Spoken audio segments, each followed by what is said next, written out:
Hola grupo, espero que estén muy bien. Yo voy a abordar el tema del activismo digital, sobre todo basándome en el texto que trabajamos de Juan Sebastián Fernández. Primero mencionar cómo el autor plantea como estas tres cuestiones en su texto. Por un lado, la definición y delimitación del concepto del ciberactivismo. Por otro lado, la pregunta que plantea sobre si la aparición de las TIC provoca o no un aumento de la cultura cívica, o un mejoramiento de la cultura política, y la evaluación y medida de este fenómeno del ciberactivismo. Sí me gustaría decir que respecto a este último punto no me voy a detener porque el autor básicamente dice, pues está investigando, hay más o menos estas como, pues no lo menciona así tal cual, pero como ciertas líneas de investigación al respecto, como tema emergente, y bueno, se está en ese proceso. Entonces, me parece más interesante detenerme en los dos primeros puntos. En cuanto a la definición del concepto, básicamente presenta cómo existe una diferencia entre lo que llama activismo 1.0 y activismo 2.0, siendo el activismo 1.0 el que fue ejercido por los altermundistas, por estos que sus críticos llamaban globalifóbicos,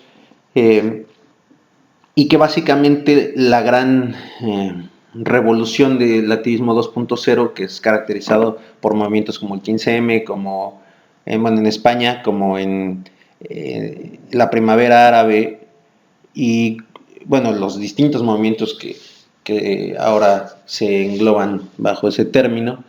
Y yo añadiría el Yo Soy 132 en México. La gran como revolución fue que fueron movimientos mucho más horizontales, ¿no? Donde que funcionaban de una forma como mucho más, donde había un liderazgo mucho más difuso, que funcionaban de forma mucho más asamblearia, y donde los medios digitales no se restringieron solamente a ayudar a movilizar personas en manifestaciones, sino que fueron mucho más allá, su uso fue mucho más allá.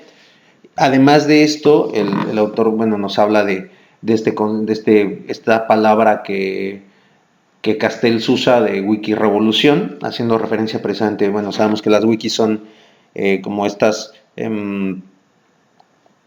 páginas, digamos, que se construyen entre todos estas, pues, como bases de datos interactivas que se construyen por los mismos usuarios. Bueno, por llamar, tal vez no es la forma más técnica de decirlo, pero se entiende.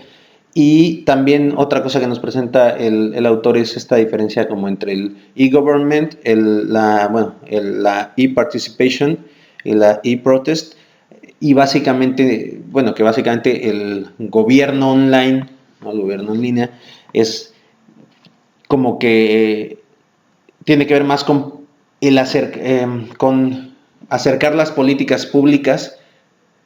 No, más bien, tiene que ver con una política pública de acercar como la burocracia y los servicios a la ciudadanía, acercarlos en el sentido de hacerlos más fáciles, de hacerlos más ágiles, y también en el sentido de, por ejemplo, cierta transparencia, rendición de cuentas a través de las plataformas digitales, pero tiene que ver con algo que ejerce el gobierno y con tener como plataformas en lato sensu como más amigables para entre el gobierno y su ejercicio burocrático y la ciudadanía. La participación online tiene más que ver con procesos formales que se realizan a través de las plataformas, y con procesos formales pues tienen que ver con instituciones, por ejemplo como el voto, o como cierta participación en procesos parlamentarios a través de las plataformas digitales. Y la protesta online, bueno, tiene más que ver con un ejercicio no formal bueno, de presión desde la sociedad civil hacia el gobierno. Y bueno, también otra cosa que menciona el autor es esta como distinción que hace Denning entre ciberactivismo, hacktivismo y ciberterrorismo, y plantea algo interesante. Bueno, el autor plantea algo interesante cuando además menciona el trabajo de Van Laar y Van Alst de que se cruza con el de Denning, ¿no? Precisamente que se podría establecer como este modelo, digamos, cartesiano, gráfico de como dos ejes, ¿no?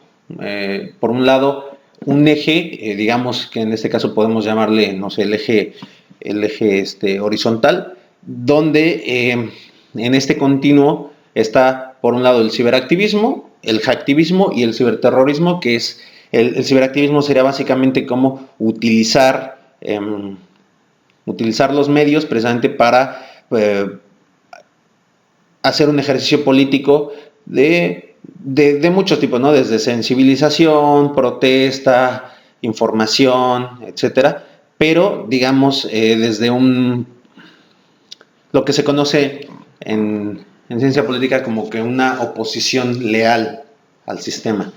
O sea, dentro del marco de la no agresión, digamos, uh-huh. Ahora, el hacktivismo tendría más que ver ya con un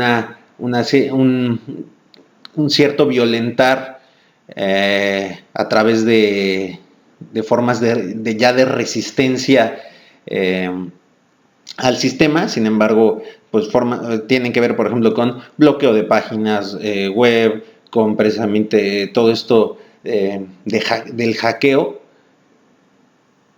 Y por último, el ciberterrorismo, que ya tiene que ver con el ejercicio de violencia a otro nivel, ¿no? Desde la amenaza hasta efectivamente utilizar estos medios para ejercer, pues incluso daño no solo a las propiedades, sino también a las personas, como una forma de influir en la vida política o de direccionar cambios institucionales. Ese sería como este eje, ¿no? Como este continuo. Y por el otro lado, es el otro eje, que en este caso podría ser el vertical, que que proponen Van Laar y Van Alst, sobre qué tanto los medios digitales son como el alma, digamos, de la acción, o qué tanto tienen que ver con este como núcleo de la acción, si solamente ayudan a facilitar otros procesos fuera pues del mundo online, digamos, y solo ayudan precisamente esta parte como de disminuir costos o amplificar el alcance, o si la actividad se centra principalmente en línea. En sí la actividad ahí se realiza y ahí tiene su impacto mayor. Entonces, pues también es este continuo y se cruzan. Y pues es un modelo interesante que se nos presenta con estos como dos vectores. Con respecto a la pregunta de si la aparición de las TIC mejora o provoca un aumento en la cultura cívica, en la cultura política, es importante detenerse un momento en qué es la cultura política. Almond y Verba plantearon en los años 60 el concepto, y bueno, mencionan que la cultura política es como toda esta serie de inclinaciones, de orientaciones de los ciudadanos, bueno, de los habitantes, en torno precisamente a lo público, a lo político, y que tiene básicamente tres dimensiones. Una dimensión cognitiva, que hace referencia a cómo entienden y conceptualizan, bueno, más que conceptualizar, cómo entienden su propio sistema político, lo conocen, etcétera. Una dimensión afectiva, cómo se sienten con él. Un ejemplo sería, por ejemplo, un indicador de esto sería, por ejemplo, el nivel de satisfacción con su sistema político, con su democracia, con el sistema de partidos, pero no tanto desde un punto de vista de qué tanto lo entiendan como es y cómo funciona, sino cómo se sienten hacia eso, nada más. Y una dimensión evaluativa que tiene que ver con la manera en la que juzgan, evalúan, digamos, como los outputs del sistema. Bueno, hablando de inputs y outputs, es un poco esta teoría del Estado como la caja negra que procesa todas las demandas sociales, los inputs, y entrega estos outputs que como en términos de políticas públicas, en términos de espacios, de participación, etcétera. Entonces, cómo, volviendo al Moniverba, cómo esta dimensión evaluativa, cómo juzga y pues sí, evalúa los productos, ¿no? Del Estado. Entonces, bueno, existen diversos tipos de cultura política que van también presente en un continuo, ¿no? De tipos ideales, en términos weberianos, desde la cultura política parroquial, pasando por la cultura política de súbdito, hasta la cultura política participativa, que, vamos, los nombres son claros en cuanto a que la cultura política participativa es la más democrática, o la que pertenece a un sistema con una mayor calidad de la democracia, y el sistema y la cultura política parroquial pues pertenece precisamente a un sistema menos democrático y en muchos sentidos más primitivo. Esto me remite a otro trabajo de Almond con Powell, que habla acerca, no estoy hablando de un texto en específico, sino en varios textos construyen las nociones de el sistema de sistemas políticos premodernos o modernos. Entonces, está también relacionado con eso. Considero importante decir que yo creo que tener una cultura política participativa no necesariamente se da solo por el hecho de ya estar participando, incluso de participar en movilizaciones, sino que también es supongamos que en estas movilizaciones estás siguiendo a un liderazgo carismático con una mentalidad con una mentalidad tradicional parroquial, de estar siguiendo al líder de forma acrítica, o de forma que solo reproduce el discurso, la ideología, la efervescencia del sentimiento expresado por una colectividad de la que te sientes parte.